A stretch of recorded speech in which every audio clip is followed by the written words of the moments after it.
everyone. Welcome to today's Bookkeeping Pros podcast. Welcome to the deep dive. Today, we're going to tackle one of the most common mistakes people make when they look at a business. Oh, I think I know where you're going with this. Yeah, it's that fixation on net income.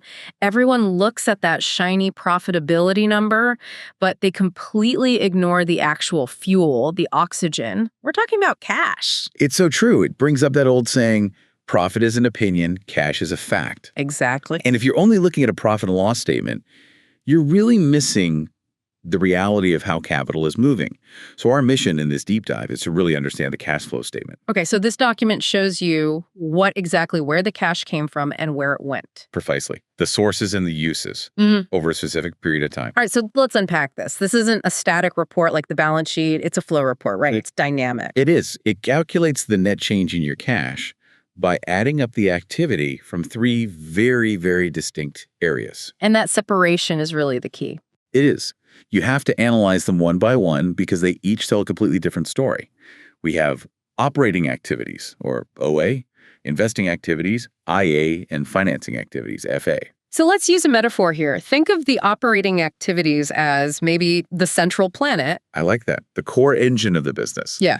And then investing and financing are like the satellites orbiting around it. Okay, I like that. The satellites give it context. So let's start with the planet then, the engine.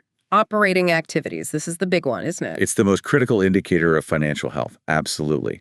Because it's about the cash movements from the core day-to-day business. The stuff that's supposed to be making you money. Right. And what trips people up is that the calculation doesn't actually start with cash. It starts with net income, which you pull straight from the P&L. Which is an accrual number, so you have to do a kind of reconciliation to get back to actual cash. You do. You have to adjust for all the non-cash items. Okay, so let's talk about those adjustments. The most obvious ones are probably depreciation and amortization. How do we handle those? Well, those were deductions on your income statement that reduced your taxable income, but no cash actually left the building. Right. It's just an accounting entry. Exactly. Yeah. So you have to add them back to net income. It's the first big step to get from that accounting profit back to real, actual cash from operations. Now, this next part is where I think the analysis gets really strategic, the working capital adjustments. Yes. We're talking about the net changes in things like accounts receivable, inventory, accounts payable. This is where you see if management is actually on top of things. This is where you see it. It really reveals how well they're handling that short-term capital cycle.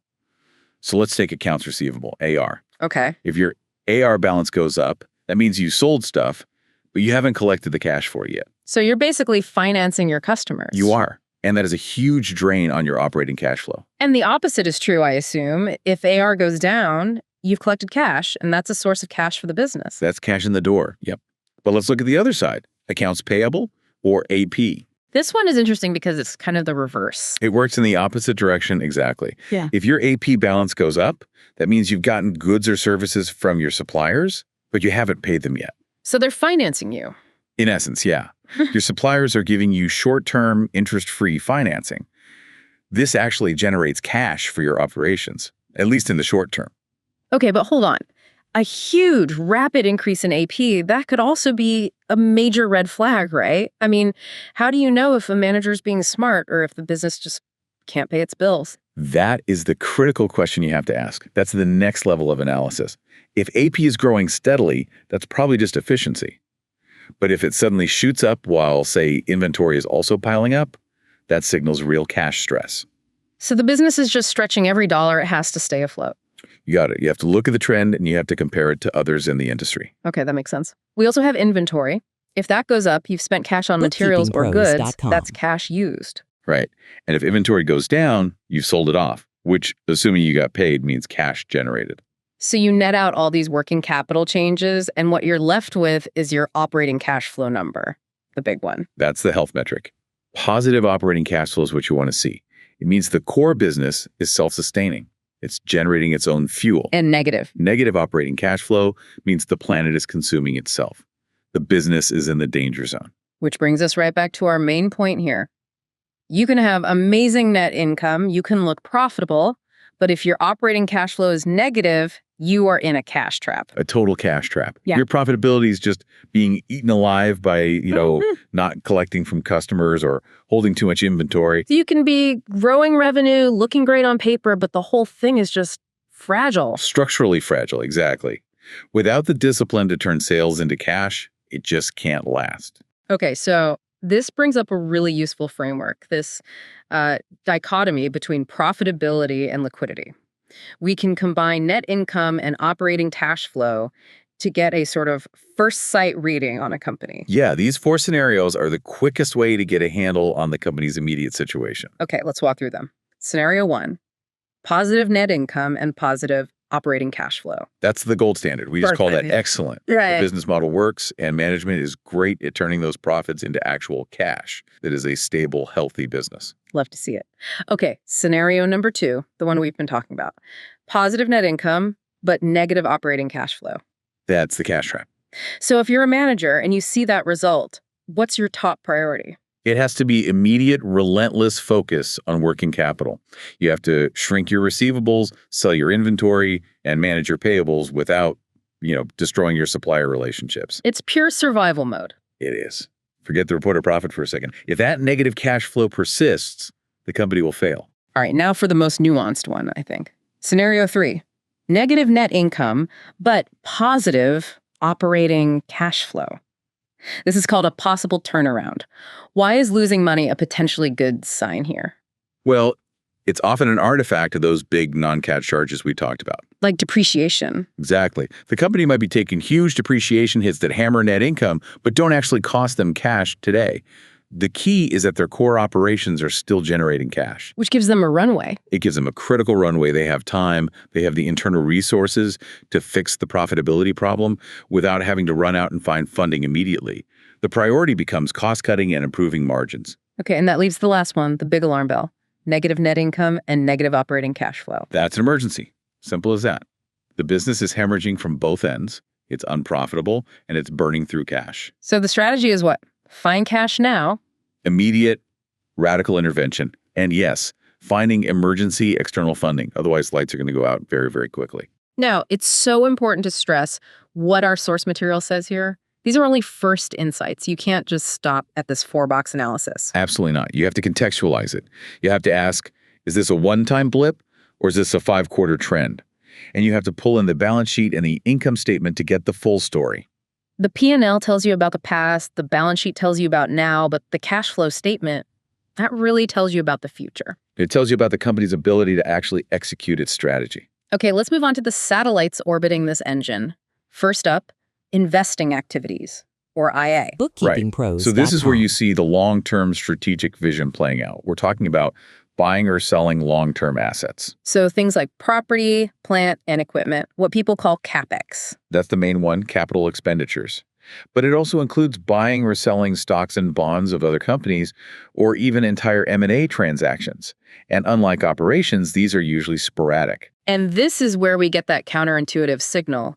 Generally, a big negative number for investing activities is seen as a good thing.